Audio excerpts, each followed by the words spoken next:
Okay. All right. So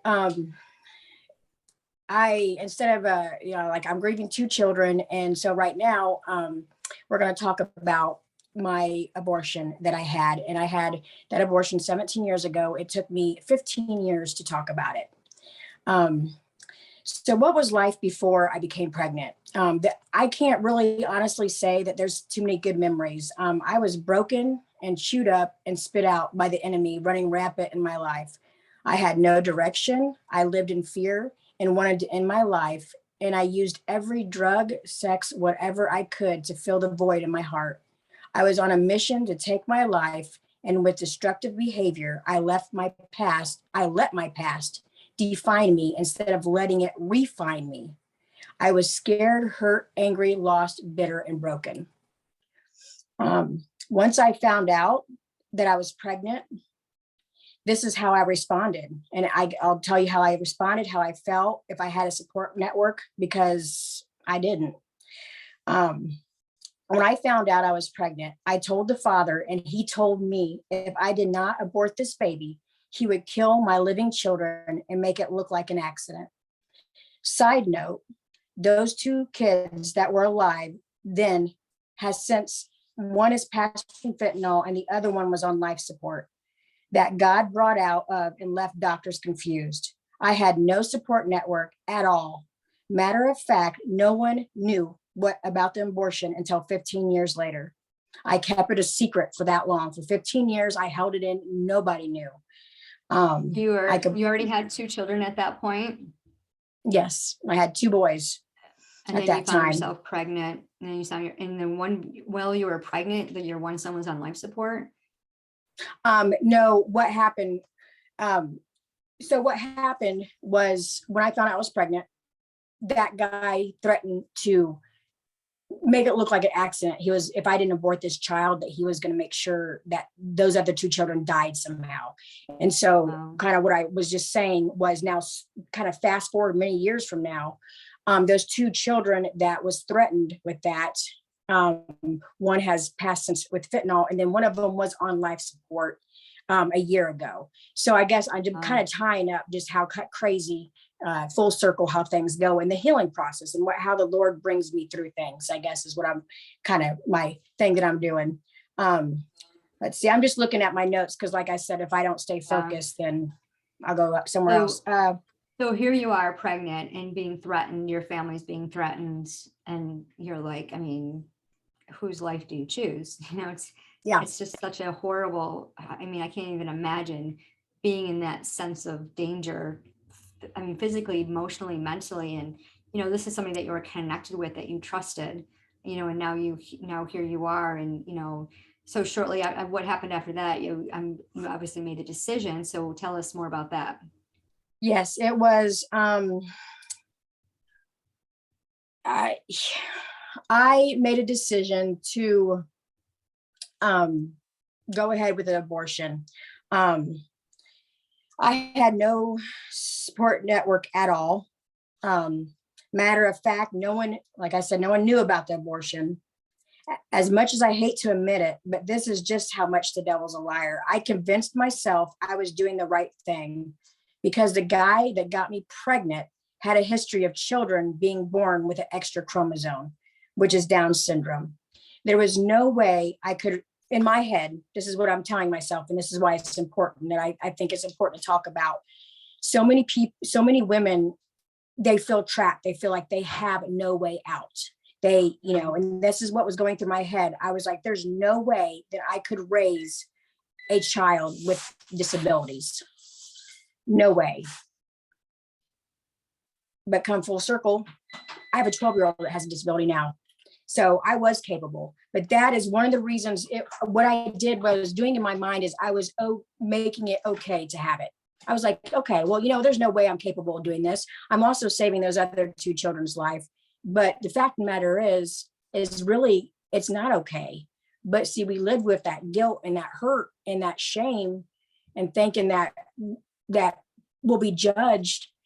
And the fact of the matter is because there's a lack of support systems, knowledge, any way for somebody to help and come, if I would have had somebody in my corner, like if I would have went and had, where I went to have that abortion, and there would have been actual, instead of them pushing it, actual counseling. Now they say they have counseling, but it's a one-sided counseling. It's one-sided. Yeah, It's to it's push the not what we agenda. think it is.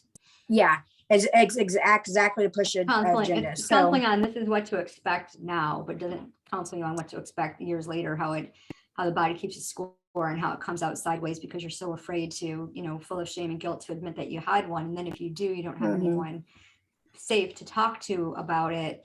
And, I work, I'm an empowerment mentor for post-abortion ladies, and they don't want to come out and reveal, they don't want to share their hurt. And a lot of them will say, I don't want to hurt the people in my family, but in the meantime, they are hurting the people in their family because they're not sharing that experience. And when we don't, whatever we stuff explodes, it's like that lid on the pot. Eventually it's going to burst open and it's going to come spewing out hot and vicious.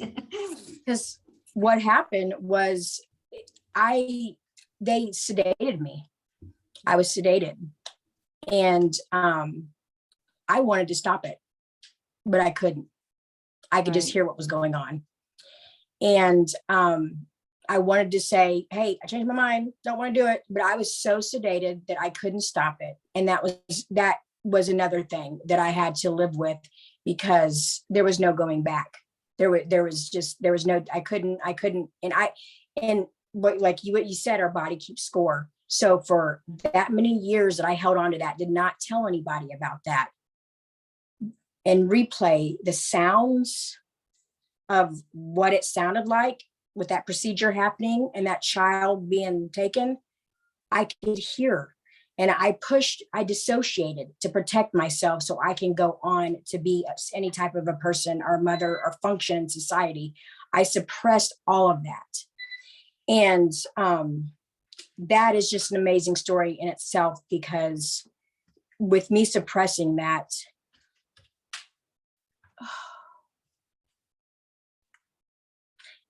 it hindered my relationship that I have with my 17-year-old daughter that is living, because she would ask me, when are you going to give me a sister? When is this? And I was like, I don't work that way. And then she would ask me, how come I didn't name her after me, Trinity? And I would snap. And so, because I never dealt with that hurt and that pain, it projected itself in all areas of my life. And now begins the healing process, to where, like you just saw, that was my 12-year-old in the background. I was able to tell the kids and say, look, this happened. Mom did this. Please forgive me. And they were able to grieve their sister. They were able, they drew pictures, and my daughter actually did Trinity. Because what happened was I started dealing with this trauma, and I actually went to, it's called Surrendering the Secret at my church. And that's when it came out. And that is why I say nobody knew about till 15 years later. Then I told my dad. So my dad now 8 years later is able to deal with the loss of a grandchild. And now my children are. And why that was important is because I dissociated so much. I did not even realize that I was told that it was a girl that I was carrying. And I did pick out a name, but I let that guy convince me that he would hurt my other children. But I suppressed that so much that I did not realize that I was taking it out on my only living, breathing daughter who is with me. And it caused a lot of tension without realizing why the tension was there. I mean, she could feel it, but she didn't know. I didn't know until the healing took place. Right. Because like you said, it was disassociated. And a lot of times we turn to, self-sabotage or, people pleasing. We have some kind of coping mechanism and we automatically do it. Some people pour themselves into a job, into volunteer work. Some people overeat, overdrink. We all have different modalities that we turn to help hide, to help hide. And you had mentioned Surrendering the Secret. That's an actual biblical-based healing program post-abortion. Is that correct? Yes. It was something my church put on. Okay. Amazing. Now your daughter's 17. Yes, ma'am. So did you find yourself pregnant shortly after you had the abortion, or? That is a mystery. And that is part of the story too, is I don't know the timeline, because what happened, I was in a very bad part of my life. I was an addict. I was promiscuous. I was all over the place. I was dealing with other trauma on top of that had happened in my life, childhood abuse and whatnot. And I was stuffing it with finding my worth in the bottom of an alcoholic drink bottle, or a pill, or in men, or whatever. So the timeline of the pregnancy matches up to, I could have possibly been pregnant with her, and she is a missed twin, and she was supposed to be aborted right along with her sister. Or I think it was about a month and a half later, I had woke up in a hotel, and I had been addicted to methamphetamine, and I was out of my mind, not myself. I had no idea what was up or down. I just had the trauma, the abortion, all that. I totally went off the rails. I woke up one day with that hotel room, and the door was wide open. I'm laying naked on the bed, and I don't know what happened. I have no clue. And I was, my profession, I worked in a club, so I got drugs for free. And so I was groomed, basically. We're talking about like sex trafficking. We can label it as sex trafficking. And I was groomed, and I continued to suppress this trauma in my life. And I later found out I was pregnant. That's when I was like, I don't know if I was always pregnant all along, or like I said, I don't know if she was missed, or if it happened in that hotel room. So what I did is I actually went to a doctor that I did never been to. And I was like, I got to see somebody.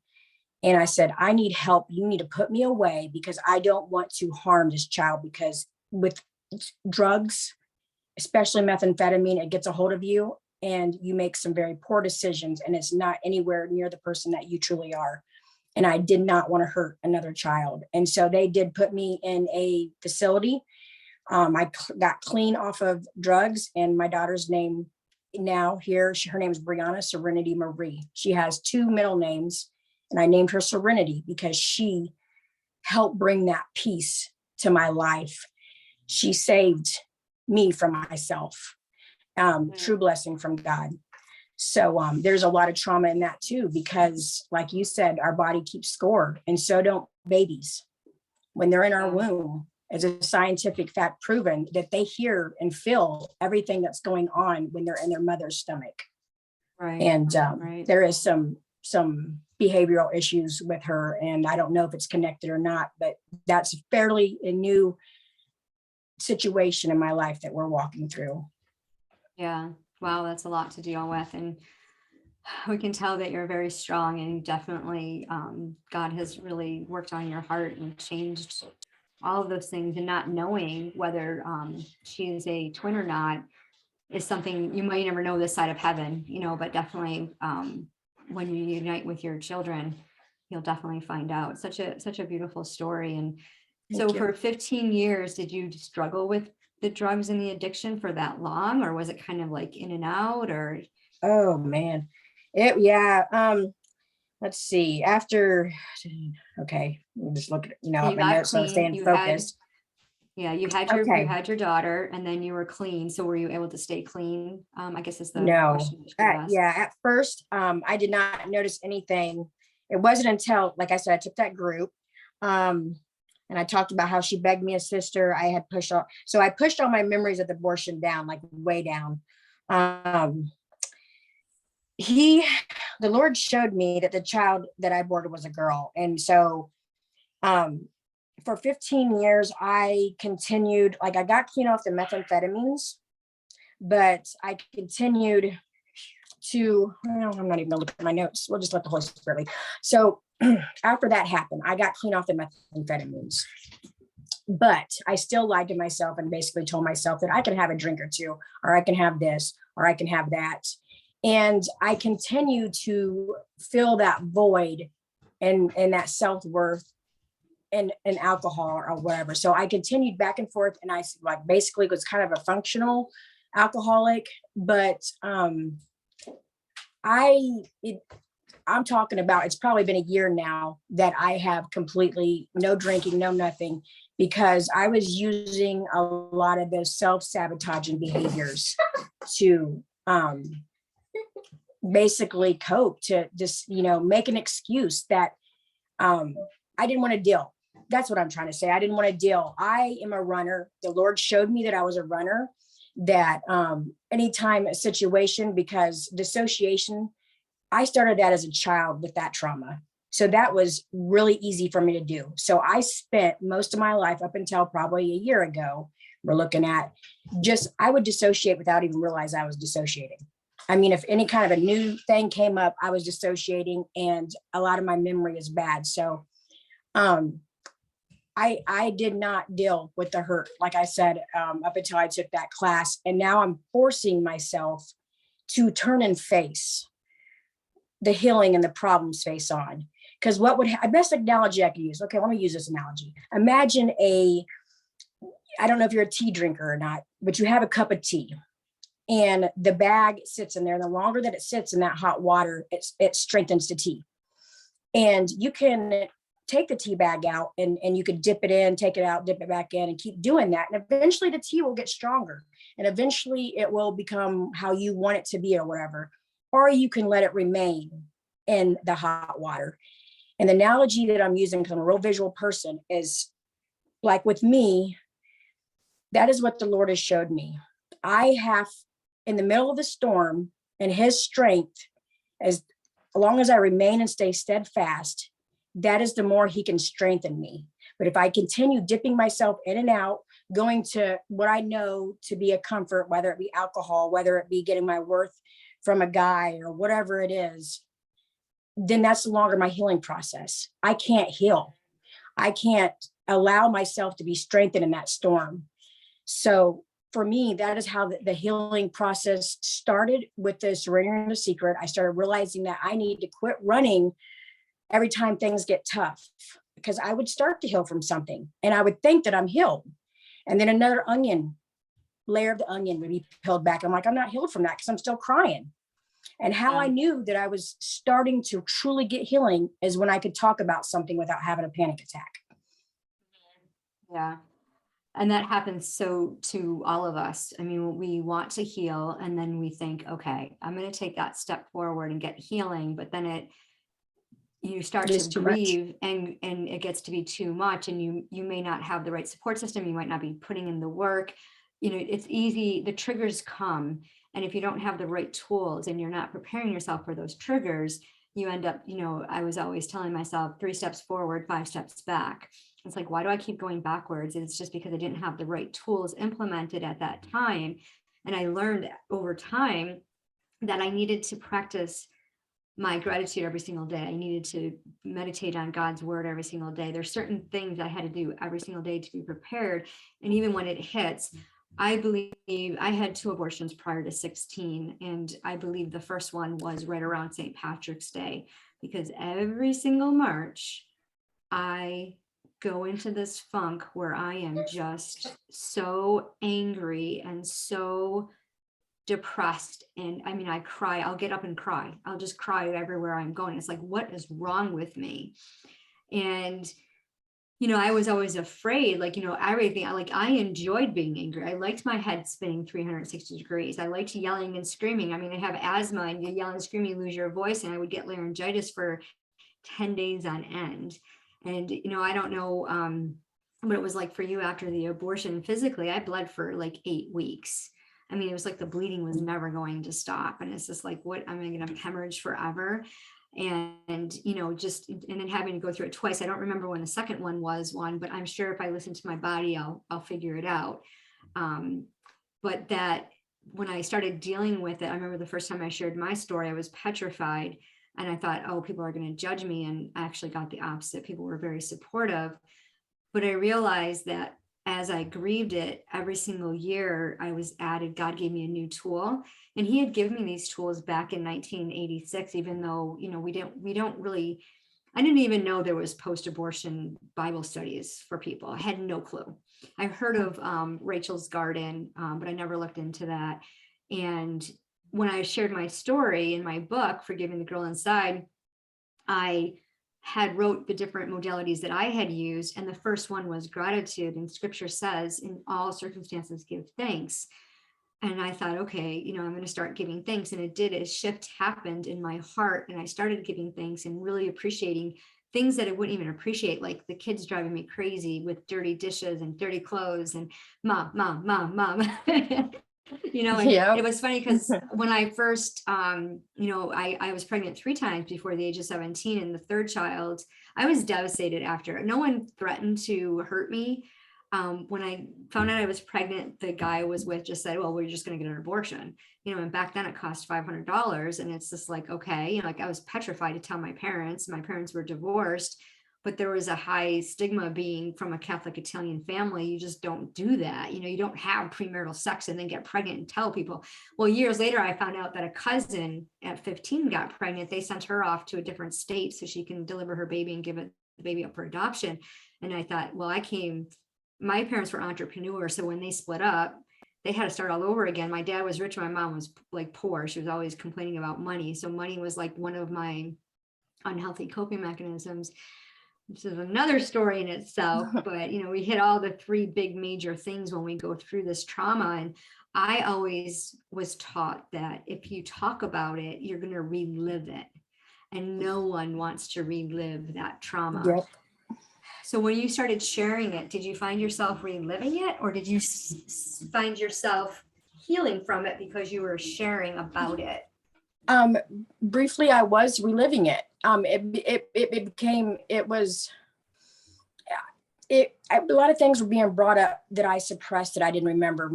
Like I didn't even realize, I didn't really have the memory about it being a girl, and I was going to name her Trinity, because I had suppressed and dissociated it and so much. Because my biggest thing was I never could ever tell anybody this because of the limited beliefs that were spoken over me, not only by other people, but myself. And I always thought, if I tell people, I'm going to be a disappointment again. Once again, there goes Trinity off the deep end, disappointing everybody, and so it's at first, yes, I did. It helped bring back some memories that I had suppressed. But in order for for my healing to truly take place, I had to bring that up, and then I had to bless and release it. So then the Lord can come in and he can renew me and make me new. And he forgave me and he loved me and he still loves me. And I'm seeing that in everything that I do, of just, waking up. Like I said, the death of my son that I'm grieving right now with the fentanyl, that was just September 23rd. I woke up every single day terrified. I was actually irritated. I was like, really, God, really, you got to wake me up and I have to relive. But what happened, it was all about my mindset and how I set my mind. And Romans 8 kind of comes to my thought. It's about what you're operating in. Are you operating in the flesh? Are you operating in the spirit mindset? And I would like I said, I'm a visual person. You take the word flesh and say, you take out the word H, and we'll say H stands for him. And then you flip it and you spell that backwards, and flesh without the H backwards is self. And so you get self without him, operating in the flesh. And that mindset is what helped propel me into my healing journey. Is I learned how to remain and stay steadfast and rely on something that was stronger than myself, that could heal me, and really lean on that understanding. But I couldn't get in my healing journey if I didn't talk about it. And just actually up until I think a couple of weeks ago, I thought I healed from this abortion. Like I said, it was a couple of years ago when I took that class, the Surrendering the Secret class in my church. There was a lot of ugly crying. There was a lot of emotions. I had my children grieve the death of their sister by drawing pictures and all that. And so I was like, okay, I healed, I'm good. But then when I get asked to tell my story and talk about it, like what I was telling you about before, I could notice my heart starting to race, and I was starting to sweat, and my ears are getting red, and I'm starting to shake, and the like panic attack. And I'm like, I can't talk about it. And I'm like, I'm not done healing yet. This is still very prevalent in my life. And there's still more that the Lord wants to take me through. So it's not just a one and done all. I mean, it will, and it'll get easier. And how you know that you're really, truly starting to heal is when, a few times since we've talked here, I've started to tear up, but my heart's not racing. I'm not feeling like I need to run and go throw up. I mean, there is a little, but I'm saying it gets, the more you talk about it, the more you heal, the more you invest in yourself and show up through like programs that you have studied for with that. I may say it wrong. You might have to correct me. I'm just simply going to say in layman's terms, the scent, bring it. I haven't done it yet. It's something I would like to try. I've heard nothing but good things, but how you've got to bring that up. And you got to bless and release it and get it out, or I'm a living, breathing testimony that it will follow you when you don't think it's following you. It will show up in your marriage. It will show up in how you parent your other children. It will show up how you treat people. And you'll be sitting there scratching your head. I was one of those people that got offended over everything. I mean, I thought the whole world was against me, but that was because I had trauma I did not heal from. And so I was offended about everything. Now that I'm operating in a different mindset, and I'm setting my mind and trying to operate in the spirit instead of the flesh more and more, I'm healing, and I'm finding it easier to deal with it. So yes, to answer your question, at first I did have to do some reliving, but there is a better side as long as you keep pushing through. Yeah. And we can never go back and change our circumstances, but we can definitely change our perspective on them. And, one of the things we talk about in my program is Reveal to Heal, getting to the core, to the heart of the matter. And like you said, there's all these different layers. Like you get to one, people love to describe it as an onion. Mine was a brick wall. I apparently didn't like onions. I guess we used to make a lot of sauce growing up, and it just made me cry. So I never cried because girls weren't allowed to cry. So it's funny because words, I love doing word studies, and I have my one word journey, but words are very powerful to me. And if I don't like the word, I'm like, no, I got to find a different word. So I don't use the onions, I use the brick wall. So if you could think of just the bricks tumbling down, like I had a 6 by 6 foot brick wall around me, and nobody was coming in. And, every time I would heal, a portion of the brick wall would fall. But ironically, I always had the cornerstone, and I've known the Lord my whole entire life. I accepted Jesus Christ when I was 12, and I continuously beat myself up because how does a Christian abort babies, get drunk, get into drugs? I mean, I was into drugs. I mean, I did cocaine, I did LSD, I did mushrooms, and I go back and I think about that. Like I accepted Jesus Christ as my savior when I was 12 years old, but 13, 14, my whole teenage years, I was a hot mess. And I lived for the world, and I thought, well, why wasn't I truly saved? Like, and then I got confused about that salvation piece. And I thought, well, forget it. God's a punishing God. And, prior to that, I was molested as a child, and at 5 years old, I told my mom, and she told me I was a liar and basically saw something on TV I shouldn't have. Back in the 70s, they didn't really monitor us too much. And I remember being 5 years old and stomping my foot down and saying, I'll never trust you or anyone again. And I didn't trust anyone. And I realized in 2014, when I connected with a mentor, and he had asked me, what does Lisa want? No one's ever asked me. No one's ever asked me what I wanted. What do you mean? Who cares what I want? I'm like, I don't know. And I didn't know who I am. Exactly. And I didn't know who I was. I didn't know what I wanted. And I sat there, and tears were streaming down my face. And I said, I just want peace. So there's this sense of turmoil in our being. And, when we receive our thoughts, it doesn't matter. Like you said, it affects all of our relationships. And the foundation of every relationship is trust, whether it be with wealth, health, or relationships. It doesn't matter. And people will have these, I'm in debt, I'm doing this. Well, get to the core matter. You keep going after all these shiny objects trying to heal yourself, and you're ignoring the issue. The heart of the issue is something that happened, that you're concealing this trauma. And you had mentioned disassociative. And I'm familiar with that. Can you tell us a little bit more about it? Yes. So basically,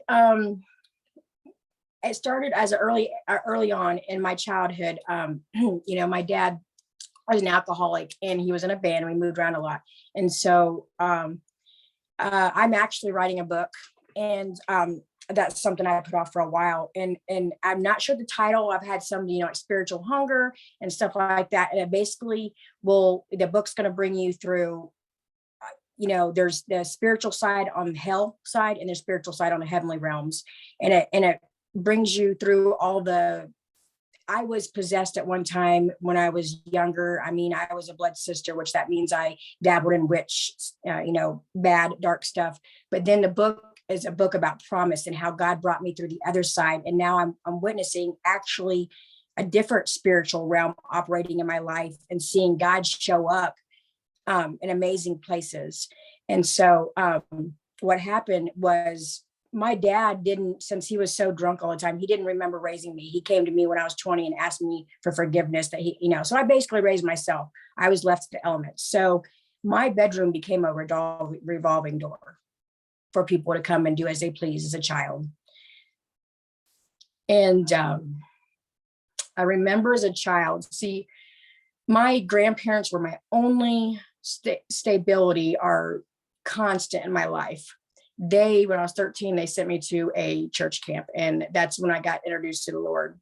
But I can remember as a child, even though my dad was an alcoholic, I was standing on the corner and begging for money and for food and stuff like that. And as a child, even with all that hurt going on and people taking advantage of me, I can remember people praying with us, but I had this urge and this pull. I wanted to pray with them too. And so what I'm getting at is, when a lot of my memories, there's still a lot that I'm working through.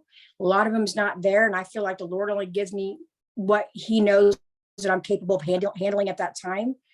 And more memories will come up. But there's a few memories that I have where I was as a child, I'm laying there and I knew, once again, as soon as my bedroom door opened, it was time to showtime. And I would dissociate. I would go somewhere else.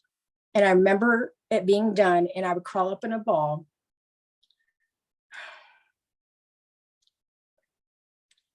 And I would just beg God to make it stop. Why do you allow this to keep happening?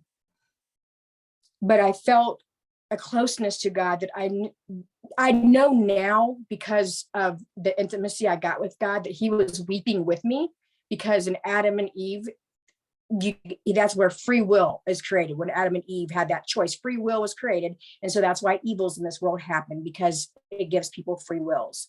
But as I was sitting there being abused, he was weeping with me. And we also know that he is the ultimate vindicator, and he will, it says in the Bible, prepare a table before our enemies. And that's what I have to focus on. The Bible verse says he'll prepare a table before our enemies. So it says the table's before, not behind. So that's my focus is, but I did it so much. I dissociated. I went off to protect myself from being hurt. It was a way for me to not really physically be there, I guess, or mentally, I should say. I was physically there, but mentally be there.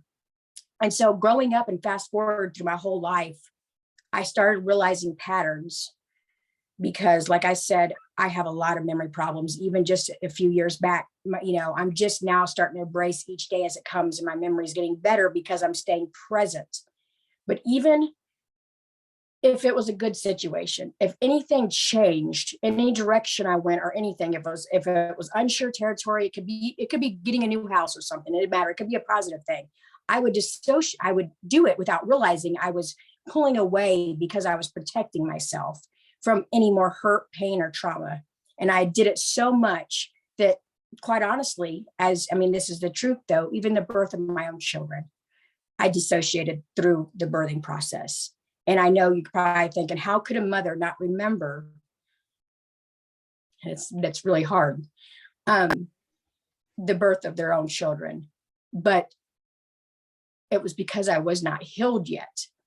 Right. I wasn't relying on God to heal me like he only can. And I wasn't using the tools that I could have had, like some of the things that you do. I needed to access those tools. And until I accessed those tools, I was going to continue in that pattern of, whether I meant to do it or not, I was dissociating because that's all I knew to do. That was normal to me. And let me tell you, when you start showing up and really start healing and really being present in the moment, it's quite a ride. It's pretty amazing.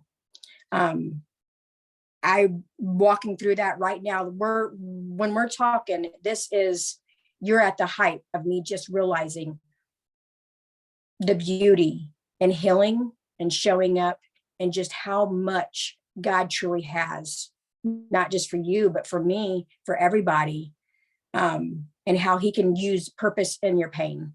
There's a purpose in your pain, and that he can propel you through that somehow, some way. Yeah.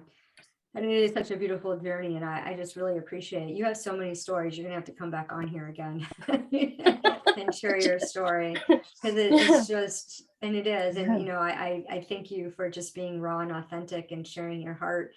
And I know how difficult it was, and just mentioning those things. And I know when we talk about things like that, we don't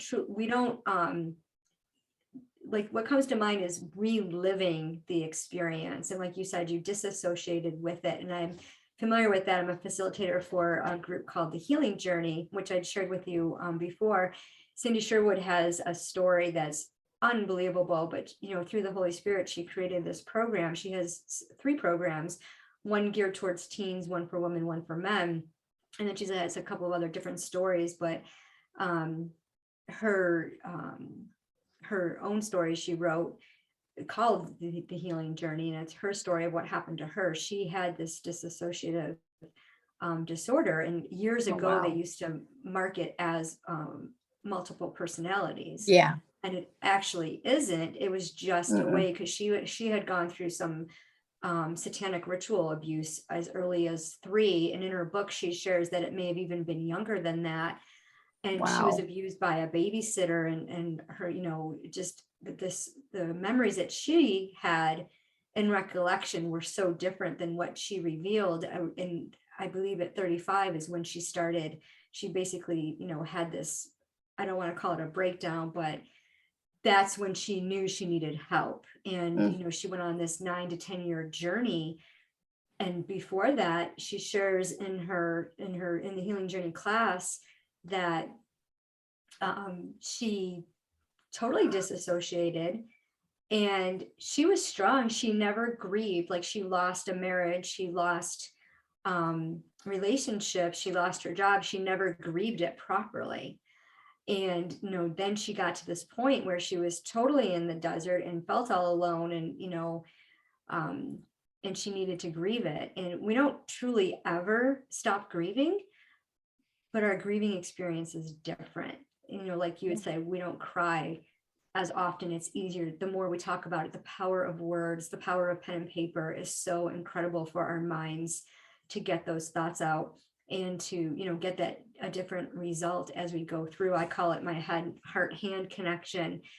And, you know, in divine heart alignment, we talk about that. Like, what are you receiving, and what do you know? And if you can get a perception, and God says to give thanks in all circumstances, well, how do you go back and give thanks for such a horrible thing happening to a beautiful child, that it shouldn't be in that position, but it happens every single day, you know? And we ignore, we brush it under the rug. We're like the ostrich that sticks our head down.